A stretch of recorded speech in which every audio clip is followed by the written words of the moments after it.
In the last part of this lecture, I want to talk a little bit about the historical background of what happened and how the neural networks and convolutional neural networks made their took their important prominent role in computer vision.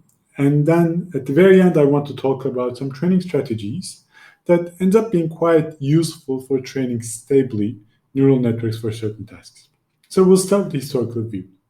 Now, we've seen the essential blocks that led to this powerful algorithm, so convolutions and pooling. And they have been used to create very complicated networks so far as well.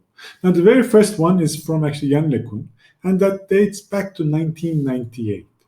So actually, the ideas are not new. It's more than 20 years that these ideas have been circulating. But after 1998, there was actually quite a bit of silence in the computer vision regarding neural networks because it was very difficult to train them. So models had way too many parameters. And for small data set, overfitting was a huge problem. And we'll see what overfitting means, but essentially what it means is, very quickly what it means, is that you train so well on a certain part of images and you almost memorize them. So when new images comes in, you cannot generalize to these new sets. At the time, large data sets were not readily available for everyone. And even for large data sets, we didn't really have enough computation power to train the models.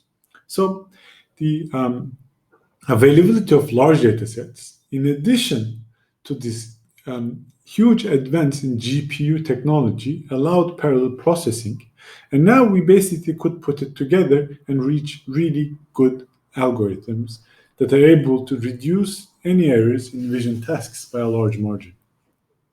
The very first thing that happened was in 2006. So Geoffrey Hinton, Simon Sendero, and Yue Wei-Tei created a fast algorithm to train deep belief neural networks by stacking together restricted Boltzmann machines. And I know this is too much to take in, but if you're interested in the article, it's really, really good. So they saw that actually by layer-wise pre-training, with contrastive divergence in that case, they could set a state-of-the-art performance on MNIST. And that was quite a big thing at the time. But they didn't use GPUs yet. Now in 2012, 6 years later, again, Geoffrey Hinton and his team, they basically used a convolutional neural network with very simple blocks that created an algorithm that halved the error rate in the ImageNet recognition challenge.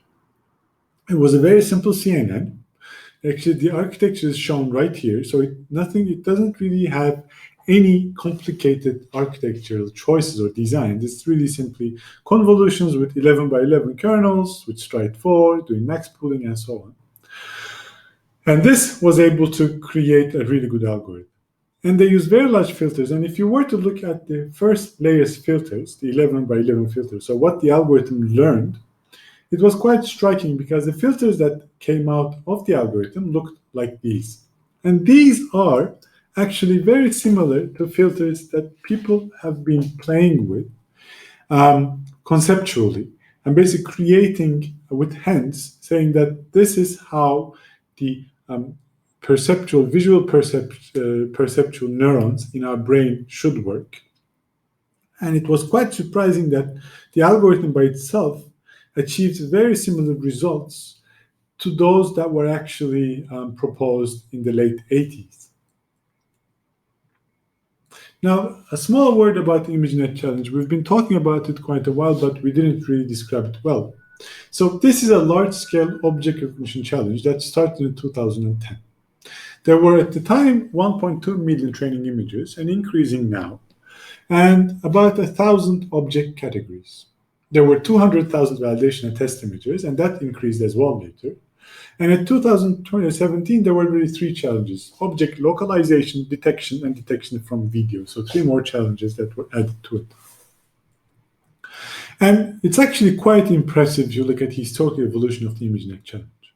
So in 2011, before the introduction of convolutional neural networks, the error rate was about 26%. So this is a top 5 error rate, meaning that the algorithm tells, for a given image, the top 5 classes that it might belong to. And the error rate in that was about 26%. Now, the introduction of the convolutional neural network that we've seen, the very simple convolutional neural network, actually took 26 and made it 16.4. And that was surprising. After that, a couple of new algorithms came in almost every year and reducing the error rate substantially. Now, this is actually quite impressive because if I took a human being and tell them, okay, given an image, you have to make a decision in a split second, the error rate of the human in that dataset is about 5%. And right now, we're able to create algorithms that actually achieves error rates much lower than the human rate. And again, this doesn't mean that the algorithms do better than the human. It means that the algorithms are doing better than the human in that specific setting. So if we ask the human to decide in a split second what the image contains. So let's see what these new architectures mean, what changes they introduced to basically reduce the error by another half. So the very first algorithm, as I said, was this AlexNet that we discussed, and this is basically the architecture. So essentially, it's the GPU implementation of a very basic CNN using two GPUs basically to increase memory and communication between them at the end in the fully connected layers. And they had varying sizes of convolution filters in different layers. Now, the next big step came with what's called VGGNet. It's basically a very large and very deep network that only uses 3x3 convolutions. So in the article in 2014, they basically showed variations of this algorithm. And these variations all basically have very similar strategies. So 3x3 convolutions, but the channel sizes differed. So some of them basically, the channel sizes remain the same, but the depth of the network differed. So you had 11 layer network, you had a 13 layer network, 16 layer network, and 19 layer network. Okay? And obviously the number of parameters were huge as well. And with this, they could actually take the 16% error and drop it down to 7%. The next big jump was what's called the inception network. The idea there was, so why are we using a single size convolutional kernels at each layer? But instead, we could actually use or combine different kernels. So for instance, given an image, we could first convolve it with 1x1 convolutions, 3x3 convolutions, 5x5 convolutions, max pull it, and bring it all together in a concatenation layer. So that way, each layer has basically access to a various size of convolution kernels. And they basically propose a naive implementation and an implementation with a dimensionality reduction. And with this, they were able to also create very deep neural networks. So this is the architecture that they actually created that's taken from the paper. And in this architecture, you basically know all the components. So it's really bringing together the components that we already know in different ways. And with that, they could further halve the error rate. So that's actually quite cool. And this strategy basically allowed very deep networks. Okay? So a little bit more on the inception module. The conventional way was to combine multiple convolution filters of the same size. Okay? An inception network actually combines multiple convolution filters of different sizes. So when we looked at the convolution layer, basically combining, we basically, to connect different channels of a previous layer to the next one, we use a different convolution kernel for each of them, but they all were of the same size. Here, we use different sizes. And one thing to point out here is they use something called 1x1 convolutions, that this does not aggregate information over space, but simply aggregates information over the different channels. So you really compute convolutions with really a 1x1 kernel. Okay. Now, what does this mean? Conceptually, it means that in a layer, I basically take the image and I basically compute its convolution with various kernel sizes, 3x3, 5x5, 7x7, 9x9, and I basically combine them. So each layer learns how to combine these different set of information at different scales, and it uses necessary components for each filter size. The next big jump was the residual network. So it's basically, the idea was the residual modeling, and it's kind of a very new idea, and the figure is taken both from the publication. Now this allowed for even deeper networks, as deep as 100 and 150 layers. Now, the concept is something like this. Let's go a little bit deeper into it. So in a conventional layer, what we've seen, the idea is as given here. So you have the activations, or you have the neuron values in the previous layer, and you basically do convolution, nonlinearity, max pooling, and so on, get the values in the next layer. The authors here noticed that actually it's very difficult to model an identity function with this guy. So they said, well, I believe they said that, in theory, a network should be able to easily model an identity function.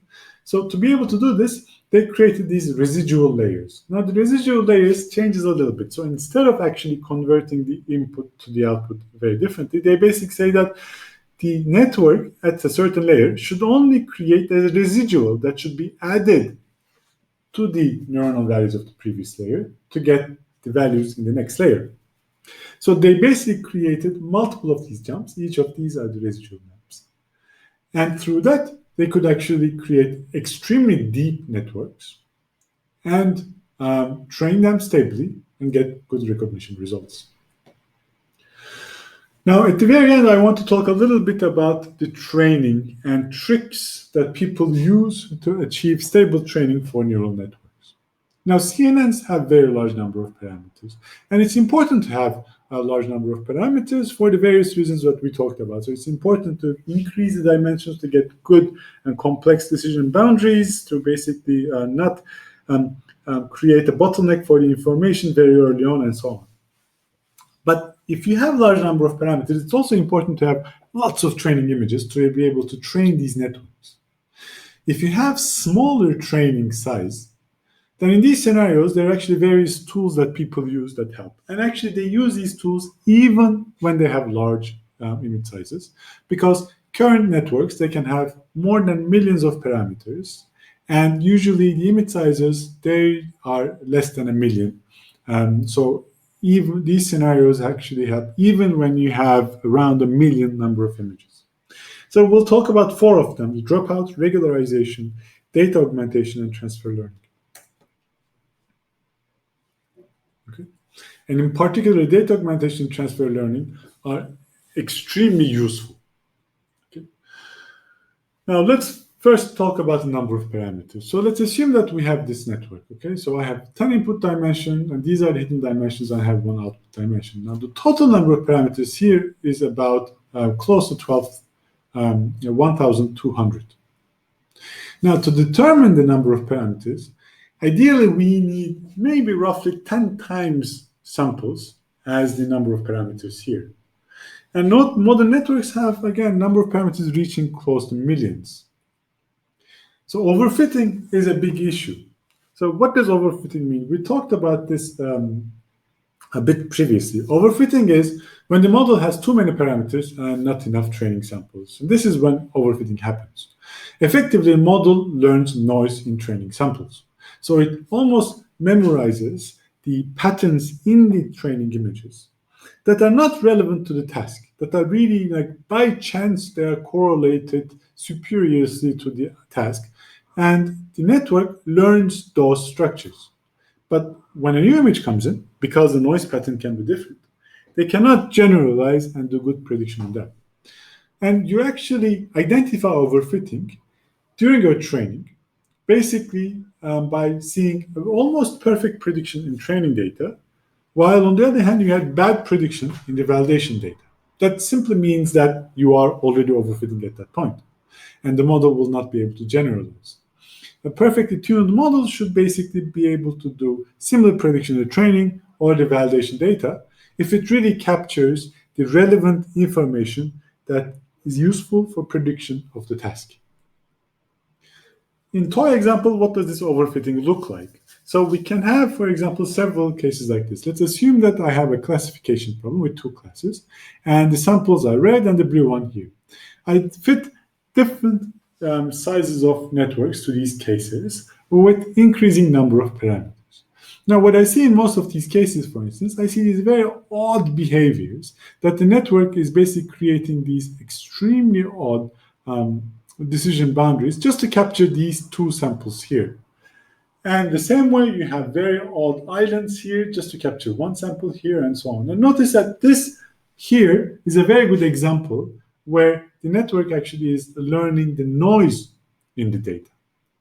It's basically creating this decision boundary here where it's basically quite unnecessary to do this in this case. Or here it's basically creating this island to take this red sample and correctly identify it. But we can see that most of these areas can actually be blue samples. So the algorithm will not generalize in the most general sense. So in the toy data, whenever you see these behaviors, you basically should be suspicious because it looks like the model is really training every single bit of detail in the image, in the samples. Now, there are various strategies to tackle overfitting. The best strategy is to have more data. If you have more data, then you basically have a larger set of variance over noise, so you cannot actually fit to a certain noise pattern. You have to really capture the relevant information in the samples. That's the most reliable strategy, but the data collection can be expensive and it's maybe not even feasible. And even if it's feasible, then maybe labeling can be expensive and not feasible. Notice that you have to label each of these images to be able to train the algorithm. So what can you do? You can actually reduce the size of your network. Basically use less parameters. And this is also a reliable strategy. If you have fewer number of samples, you can actually use a smaller network. The downside is this often leads to performance loss. So what else can we do? One strategy is what's called regularization. So regularization basically is a very old idea, and that has been studied in machine learning quite in depth. And several strategies, similar strategies, has been taken for other learning algorithms, for ridge regression, for support vector machines, sparse regression, and so on.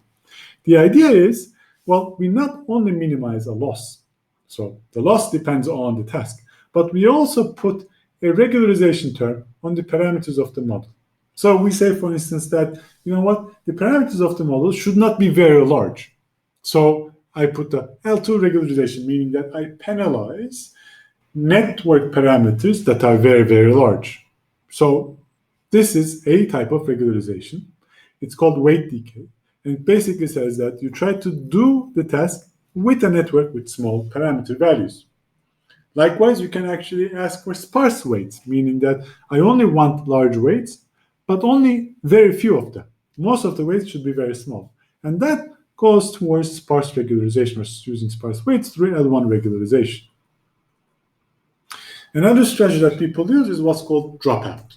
So dropout is a very clever idea that was proposed in 2012 again. And the idea is, when you're training a network, you randomly set some of the activation values to 0. So this is a standard network. In a dropout, and basically in a standard network, every activation value here, every neuronal value is connected to the neuron values in the next layer. In the dropout, I basically drop certain connections randomly. So in one go, Y3 here can be directly copied to Y3 tilde, and that can be linked to the neuron value in the next layer. But in the next instance, for a next sample, I can basically break this link and simply do not pass any information. And at inference time, at test time, I will basically run it with all the activations on and try to correct the activation values that come here by basically taking into account the probability of being active in the dropout layer. Now, effectively what this does is, if I cut out certain connections each time I train the network with a different set of images, that means that the network will now try to find redundant paths that encode similar information. So I don't effectively use all the network for every sample, but instead I ask the network to create redundant paths such that the information that's necessary will flow, and I get good, reliable solutions. So these multiple paths effectively means that I have smaller networks than the design choice. So in a sense, it's a clever way of keeping the actual network size the same, but effectively using a smaller network for each sample. Another idea is to do multitask learning. So maybe there are actually multiple tasks than the one that you're looking for. So for example, If you want to recognize objects in an image, maybe actually you can add that to distinguishing the scene from an indoor, distinguishing indoor from outdoor scenes. Or if you want to do a segmentation, maybe you can actually add a task of denoising the images. What this means is now you wouldn't minimize one loss, but you would minimize two losses. And the minimization of two loss functions simultaneously acts almost as a regularization. So normally you would have only one loss here, but now your total loss will be combined with these two different losses. So this loss almost acts like a regularization for this guy, and this acts like a regularization for the first loss. And another idea is to use data augmentation. Now, data augmentation is a very crude idea that works extremely well. If you have a training set like this, you simply augment your training data set with random transformations of the observed samples. What does this mean? You rotate, you scale, you basically flip it up and down, left and right, and from one image, you create many different images. And you basically feed them all through the network and expect similar outputs. This approach is super simple, and it's used very, very widely. And the last part, the last strategy that I want to talk about is what's called the transfer learning. So usually for any given application, I don't really have millions of images like the ones in ImageNet. So in most of the computer vision applications, people do not actually start from scratch training networks. Instead, they basically use, for instance, the pre-trained networks that was actually trained with very large amount of images in ImageNet, and fine-tune the network weights for a certain task. There are actually many networks that's available online that has been trained with ImageNet, so more than 1 million images. The transfer learning takes one of these pre-trained networks and retrains it for the new task and the new dataset, starting from the already learned weights. And this fine-tuning ends up actually being a lot better than just starting from scratch, especially if you have few number of samples for this new task. You can also consider taking a part of the network, adding certain structures on it, but you would basically use part of the network that's pre-trained. And that's actually because then you don't really have to spend a lot of time and basically spend valuable training images to learning those weights that are actually already learned and that can be used for your new task as well. And initial tasks can also be unsupervised. For example, you can actually say, you know what, I'm just going to do denoising, add a noise, or self-supervised task, and there's quite a bit of research into that. And the idea is you basically create certain weights with lots of images, and then fine-tune the weights with a smaller training size. For instance, you can actually take this part of the VGG and then retrain another scratch from rest.